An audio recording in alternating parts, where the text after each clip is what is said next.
Thank you, and welcome everyone for joining our Country Club Series webinar, Changing Business Climate of the United States. My name is Mike Gorski of Brookfield Global Relocation Services, and I'll be your host for today's session. Before I introduce Allison Stewart Allen, our guest speaker today, I'd like to briefly explain, as our operator mentioned, phone lines will be muted during today's call, but we'll have an open Q&A session at the end of the call today. If you have a question during the presentation, you can click on the bubble-shaped icon on your screen. It will produce a chat box, and you can chat through a question, which we'll hold to the very end of today's presentation. An evaluation will be distributed after today's call to get your feedback on today's session, as well as all participants for today's call should have received an email with a link to today's presentation for a soft copy for future reference. For those of you that are unaware, Brookfield GRS places a key focus on thought leadership for domestic and international mobility, and we work with more than 250 clients worldwide. If we could advance to the next slide, please. When we select the countries that we highlight in our Country Club series, a lot of that information comes from our Global Relocation Trends Survey report. Next month, Brookfield Global Relocation Services will release the findings of the 16th Global Relocation Trends Survey to the public. Here are a couple pieces of information from the soon-to-be-released report on the United States.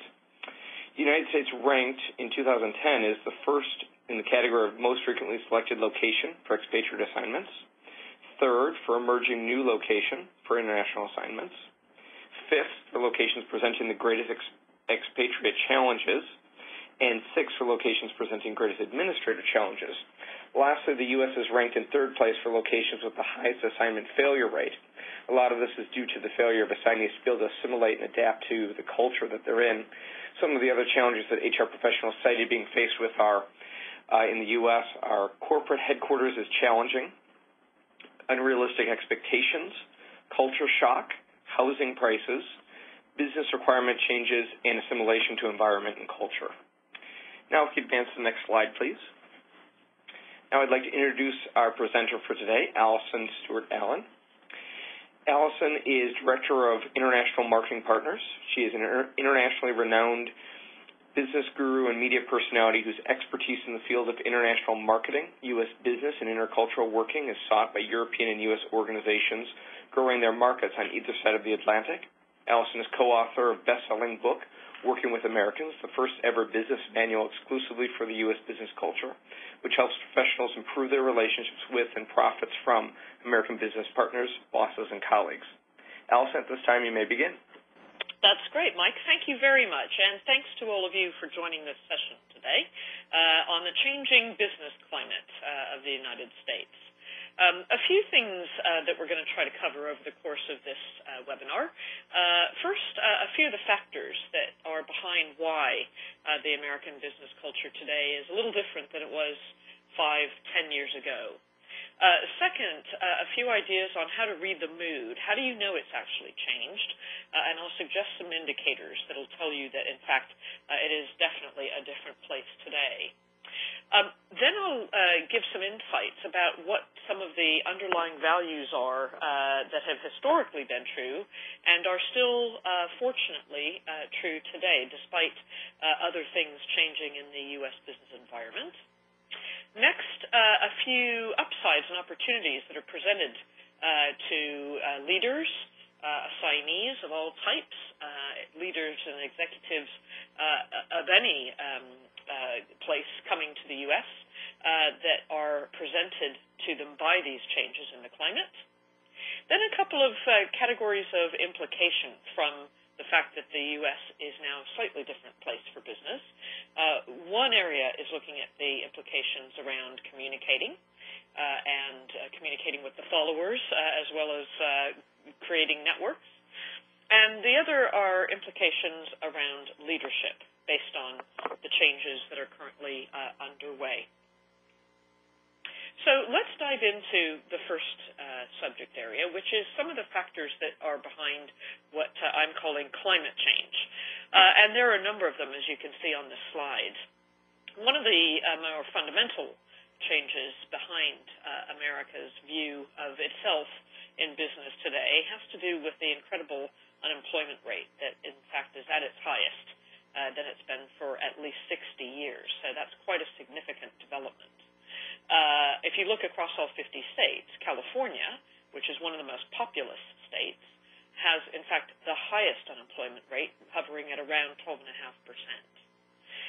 The thing that's unique about the circumstances now is that this recession is particularly more of a white-collar recession than a blue-collar recession. By that we mean white-collar are mostly professional occupations, legal, accounting, consultancy, while blue-collar typically means and refers to manufacturing businesses.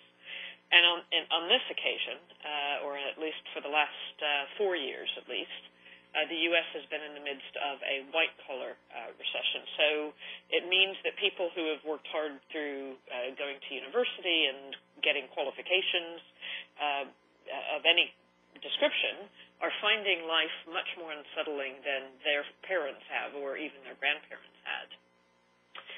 You also have a landscape that's got increasingly more promiscuity in terms of employees are not necessarily loyal to their employer anymore because, in turn, the employers have had to downsize and hence the high unemployment rate. And so you have business professionals in America feeling quite insecure about how long they can hold on to their jobs. Also really insecure about health care, which increasingly is a very expensive item for a family and has historically come with the job. Now, in some cases, that's changing, and health care isn't necessarily something that is a de facto perk that comes with every opportunity. You also have quite a bit of frustration amongst business people with their politicians in the states. Also a view that some of the spurs and investments to revive the economy haven't been wholly successful. You had the TARP program. You've currently got quantitative easing, and there's some sort of skepticism, I guess, that those tactics aren't maybe working as well as everyone thought they might. Then a couple other top-line views. One is the fact that given the stock market crash of the last 2 years or so, or certainly underperformance, personal pensions and assets have depreciated significantly. So what you may have had as your nest egg in your home and the asset that you've been building up in your property maybe now is worth less. And same goes for the value of the pension, especially if that pension has been invested in the stock market. And then you have another sort of undercurrent around distrust, and quite a bit of distrust around the traditional institutions that historically Americans have held in pretty high regard. Their churches, religious institutions, their employer or big companies and big company behavior. Some skepticism about whether government economic revival tactics, as I've already mentioned, whether those are actually working or not. And even some of the academic institutions seem to be increasingly coming under threat on the credibility stakes. So this is a little snapshot from a study done not so long ago by Edelman PR. They have an annual study called the Trust Barometer that's presented pretty much every January in time for the Davos World Economic Forum. So this January, only a couple of months ago now, they produced or published their latest results, and they asked business people in a variety of countries and in emerging markets as well, what institutions do you trust, or how much do you actually trust big business to do the right thing? And this chart is basically telling us that certainly, interestingly, in Brazil, 2010 compared to 2011, trust in business to do the right thing has gone up by 19%. Now, that could well be because the Brazilian economy is thriving and you have a very enthusiastic community of inward investors. In fact, President Obama is only just back from a visit to Brazil, and he was quite buoyant and pleased about what he saw there. Then you have Germany with a 12% increase in trusting business to do the right thing. And France has also gone up by a similar amount. However, if you look at that figure for the United States, unfortunately, you have an 8% drop-off in views that business will do the right thing. And the right thing could be probably interpreted in a number of ways. The way Edelman asked the question was about the right thing ethically and economically and in terms of social conscience. So that's quite revealing that, unfortunately, there's a little more skepticism in America than there has been in the past. Then Edelman asked a question about how much you trust government to do the right thing. Well, as you can see, interestingly, China has gone up, as has Brazil by a significant measure. But Germany and the United States both have declined in terms of trusting government to do the right thing. So that's also reflected in the popularity ratings of Obama. If you look at the number of polls that show that he has the Congress and his administration have lost trust, then this also is reflected there too. Next, you see across the board business, government, media, and non-governmental organizations the nature of the impact of the world financial crisis. So when that crisis hit in 2009, across the board, these four types of institution in the United States saw quite a big decline. Rebounded a little bit in 2010, and as of January of this year, you can see it's back dipping again across all four types of institutions. So that tells you that the skepticism in the United States amongst business people, which was the sample for this study, unfortunately is alive and well. So economics, given that skeptical outlook, you could imagine Americans thinking that economics is now should be defined this way, as the science of explaining tomorrow why the predictions you made yesterday didn't come true today. That's from a website called despair.com that's very funny. Has quite a few posters like this, but I would imagine that this actually really reflects the mood of most American employees and leaders today. So what are some of the factors driving this change of the American business climate and the change in outlook, the change in confidence, the change in the economy? Well, there's a few things. One thing that's really changing America's view of itself and its own self-confidence might be the fact that we now have more information about ourselves, or maybe we're more prepared to listen to the information than we have been before. There's been a number of organizations who've been involved in disseminating that information and researching it. One is was Business for Diplomatic Action. The organization disbanded in December of last year, and in fact I was one of the senior advisory members of that group.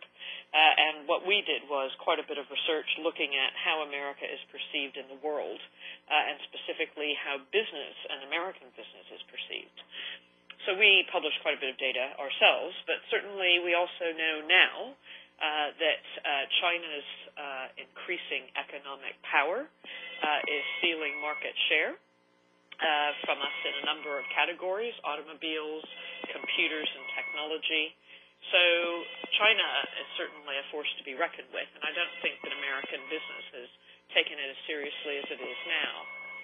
Next, oil dependence. I think we're much more aware in the U.S. too that, especially with the changes in Egypt, Libya, the entire Middle East, that in fact we are now more reliant on other countries than we think we used to be, and therefore we are more interested in how these other countries do business with us because of that dependence. We also actually have more technology available to us to get these messages and to get this news. iPads and interactive phones and all sorts of other wireless devices. We also have outlets like Twitter and LinkedIn and Facebook, all of which actually are increasingly effective at getting messages about American business in the world back to Americans in record time. So all of these things certainly are changing how we see ourselves and how we interact with the rest of the world. There's some other factors here, too. One might be that, whereas in the past, retirement was one of those fabulous things that we looked forward to and could think about doing when we were in our early 60s, now for many American professional people, retirement is something that is further away. And because of that erosion of the nest egg, I think for many, retirement may either not be even a possibility, or if it is, it's going to be a delayed event. There's also, naturally, all of us on this call have heard about the various scandals that have rocked American business and have forced us to question the ethical bedrock against which American companies do business. Naturally, the Madoff fiasco. There's been the British petroleum leak in the Gulf of Mexico. We've had bankers' bonuses that have been announced in the last couple of weeks that appear to be completely unrestrained in light of the climate that most Americans are currently living in, which appears to be insensitive on the part of many banks. You also have increasingly risky financial instruments, despite the economic meltdown of 2009 and 2010. Credit default swaps are still alive and well, and even new synthetic derivative instruments like COCOs, contingent convertible bonds, are making their way to the exchanges and the trading floors. So again, there's even more risk being taken than we have ever taken before. And then the other interesting thing driving this change of climate is who's replacing our sources of trust. So where you saw in the Edelman Barometer, NGOs, governments, business have all declined in terms of trust sources for business people and the public at large in the U.S. We now have celebrities stepping in. So Oprah has a number of causes that she promotes, backed by big corporates. Same with Bono. Same with a number of celebrities who have now stepped in the place of where companies at one point used to be, to deliver the messages that we can, in fact, improve society in the United States, and that's an interesting, fairly recent phenomenon. So, reading the mood, what's really important for succeeding in American business in the climate that we have today is being able to recognize how to emote.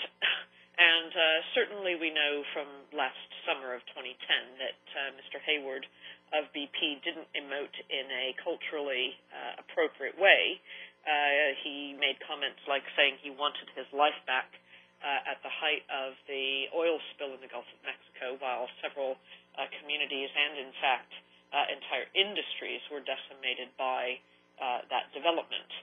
So it's quite important that people, when mistakes are made, actually accurately demonstrate their contrition.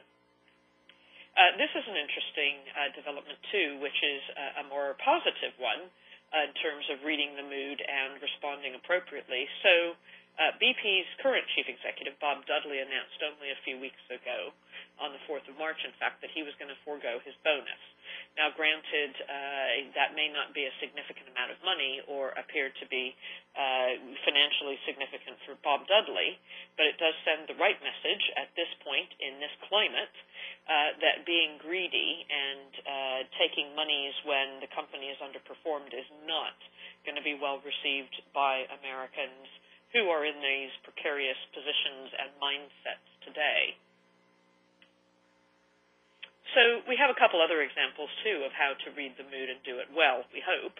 And these are a couple of good lessons for executives who will be doing business in America or on assignment in America. Both Mr. Toyota and Lloyd Blankfein from Goldman Sachs testified before Congress in the last 12 months. Mr. Toyota, because of the supposed faulty braking systems on their cars in the U.S., and Lloyd Blankfein because of Goldman Sachs being one of the bankers or banks that were betting both with and against their own clients. So, again, Mr. Toyota, unfortunately, didn't seem to be sympathetic in an American style. So his, like Tony Hayward, his contrition wasn't sufficiently emotive for the American palate. And then you had Lloyd Blankfein rather insensitively suggesting that his bank and all bankers were doing God's work. And again, that came across as profoundly insensitive when you had record numbers of professional business people unemployed. To suggest that bankers were doing God's work seemed a bit ironic, in fact. Thankfully, we have some persistence of the values, though, that made America the economic powerhouse that it still is today, being imminently caught up by China. But as you can see here, there are sort of four key things, I think, that are worth mentioning about the U.S. and what makes the country so persistently successful. One value that's very important to Americans in business, and you could say the country at large, whether you are a business person or not, is the view that bigger is, in fact, better. And if you look at the history of this value, it actually goes back to the very early foundations of the United States, when in the late 1500s even, early 1600s, the colonies were being developed and were thriving thanks to George III and his exports of tea and other things, tobacco from the colonies. We had a view that it was great to be able to not have to economize and to enjoy the abundance that these new colonies presented to the settlers. And in fact, if you looked at what they left, one-room cottages in England, mostly in England, where you had maybe 5 or 6 people living in one room, suddenly they're in a new place with plenty of land, plenty of natural resources, the ability to grow crops. For these settlers, this new, bigger place was actually significantly better. And thankfully for Americans, bigger is better is still something that we cherish today. We don't economize on space. We're generally a generous business culture. We have several time zones to contribute to this bigger is better view of the world. And because you have bigger and abundant economies in the 50 states making up the United States, it therefore means we can afford to find ways for everyone around the table to win. So win-win game theory is something that's another value that's highly correlated to bigger is better, because you can really only operate a win-win game theory in an economy of abundance. So that's one huge difference between the United States and several other economies in Europe and Asia that are more mature and were founded on completely different economic bases. Another value that we hold very close to our hearts in the United States is the value that everybody should have an equal chance, and that regardless of your background, that diversity actually enriches the greater melting pot. So let's first talk about the point about diversity. The United States is de facto a country of immigrants. If I think about even my own family, we came from Romania 2 generations ago and settled in the Midwestern United States and didn't speak English when my great-grandparents arrived. So in fact, for them, this new place, this better place, was fairly accepting of my family and the millions of other families that immigrated to the United States because they needed them for the workforce. The economy was and still is growing, not a lot now, but certainly was then, and therefore acceptance of different people to contribute to the society overall was something that was seen as an economic necessity. There is certainly some pressure on any inbound person doing business with Americans to adopt some of the American ways of doing business and transacting rather than focusing too much on some other aspects of their culture. But we do recognize and embrace the fact that the diversity brings strength of ideas, and diversity brings, with that strength of ideas, a sort of Darwinian approach to business. Americans are profoundly evolutionary, and in fact, anything new and brought to them by that diversity is deemed to be better than anything that's old. And so we see diversity as a force that allows us to think laterally, to develop new ideas, to develop new products and services. And in fact, those new products and services are at the very heart of keeping the economy going and helping everybody profit, both financially profit, but also to profit in many other ways too. Equality, so not surprisingly, linked to the diversity point, Americans truly believe that we really are all created equal. And probably that's fueled in part by the fact that we had a revolution in 1776 in order to not have a monarchy as the basis of government, but in fact to have a republic. And because we have a republic, and we have legislation that means one person, one vote, we also have equal enfranchisement where women have the vote as well. And citizens of the United States also have the vote, and we protect our voting customs very, very dearly.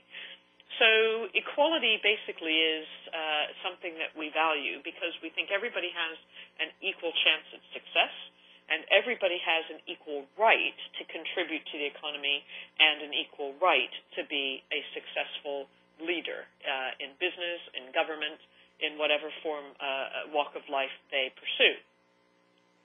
Which leads naturally to the next point about equality of opportunity as well. Americans see themselves as, and see the country as a place where opportunity is totally of your own making, that you are given an equal shot at making a success of yourself, and that everyone is presented with the same opportunities. At least that's the belief. The reality and the practice is sometimes otherwise, and we probably all have examples of people who were very capable and should have had an opportunity that they didn't get.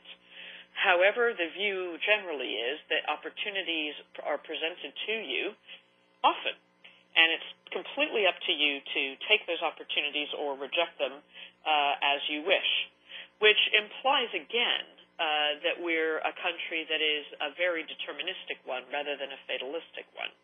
We really do believe in the United States that opportunity is something that we control. Our destiny is something that we control, that we're in charge. It goes back to our Puritan foundations, the fact that we have our vocational calling and our own relationship with God, and therefore we craft our opportunity and we craft our career path. So Americans generally do believe that they're in charge in terms of plotting their future and plotting their success, and opportunity is of their own making. So a couple other quick underlying values that I haven't already mentioned. The third one on this slide, anything is possible. There is so much evidence in the United States and in our media. Just pick up a copy of Fortune magazine or Business Week or watch CNN and you'll see, CNBC, you'll see that there are stories covered regularly about entrepreneurs or the most unlikely people who have become multimillionaires and hugely influential and successful against all the odds. You know, the Bill Gates stories of the world, the Stephen Jobs stories of the world, Indra Nooyi, who heads PepsiCo, and leaders across all walks of life have made success of themselves despite the odds. And we really, really value these stories of heroes that have made it by being deterministic. They've crafted their future, and they've plotted and charted their course, and they've achieved and deserve the winnings on the back of that. So we really believe that, it doesn't matter what kind of background you might come from, whether you're the product of Romanian immigrants, as I am, or you come from any other type of background, you can achieve and realize success in the United States. The other interesting thing about the way we do business that still is persistent as a value is the view that it's better to act and be active in a market and doing than necessarily being theoretical and working in a lab trying to get your product or service to 99% readiness. We're a very action-oriented and action-biased business culture. So this ready, fire, aim, for me, very aptly describes how we tend to work. I compare that to here in Europe. I'm based in London. Have been here for a number of years. Spend my time quite a bit of time in America as well as across Europe and around the world. And I certainly find here in Europe that many companies, in fact, prefer to wait until their products or services are nearly 100% ready before they'll launch them, which is correlated, if you like, to a degree of appetite for risk. So Americans won't do that. We will typically go to market with products or services that are ready, maybe 80% ready, and learn on the fly. Learn while we're active in the marketplace so that we can then at least capture custom and revenue while we can, adapt the product as we go, which is the Darwinian approach yet again, and apologize and call it a beta test while we're actively learning. So a couple final points on the persistence of some of the underlying values. Age and experience aren't necessarily seen to be correlated.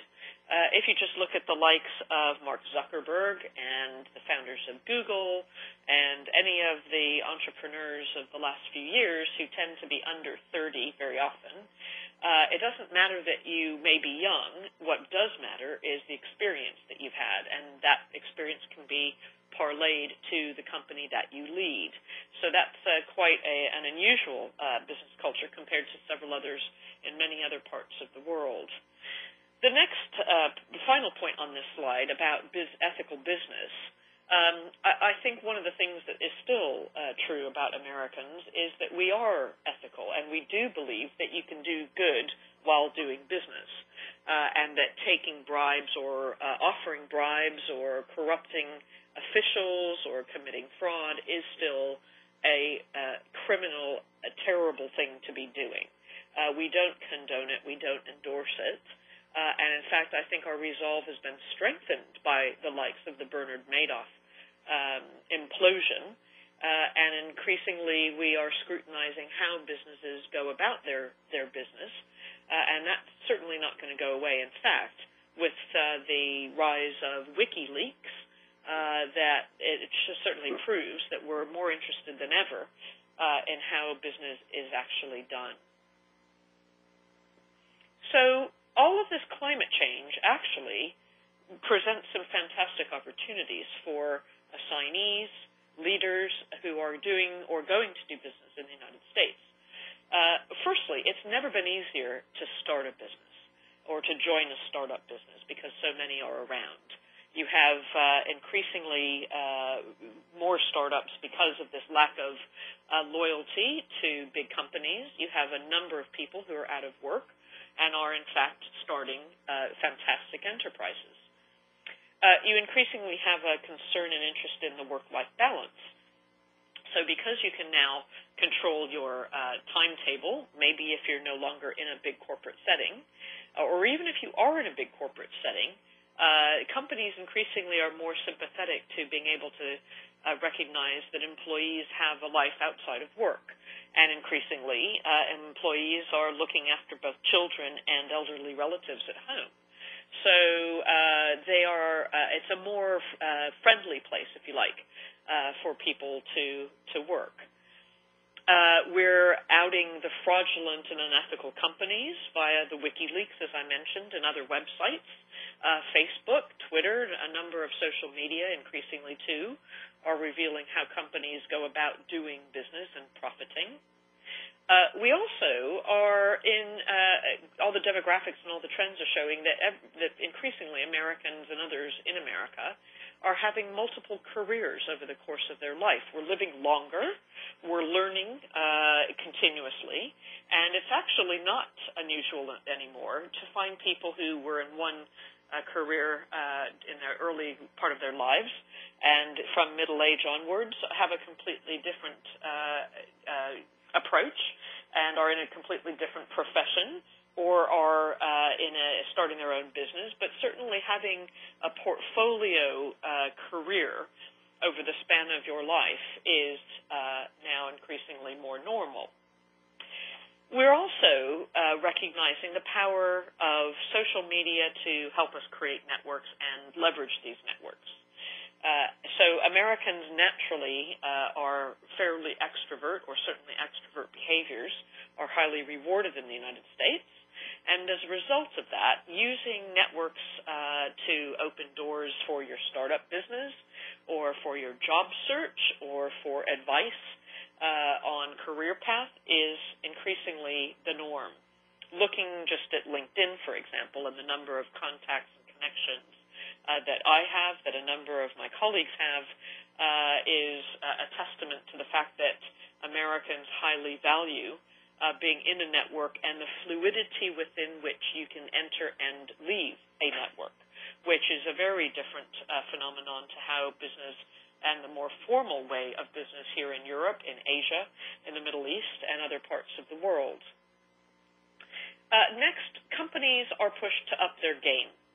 So you have many more circumspect consumers who are thinking about how they spend their money, whether the companies they're buying their products or services from are ethical.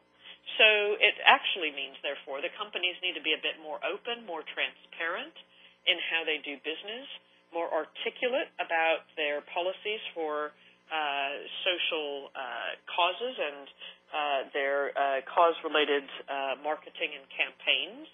And actually, believe it or not, it's actually been good for the consumer in many ways. Prices in some product categories have actually fallen, and companies have had to be a bit smarter in terms of how they win customers and how they go about keeping them too. So a couple of implications of this picture.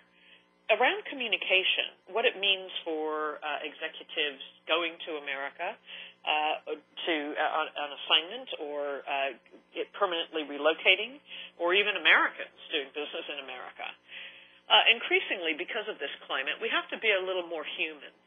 We have to be more empathetic, but a bit more serious and maybe focus people on the future, try to keep that optimism that America is renowned for, being genuine, being diplomatic.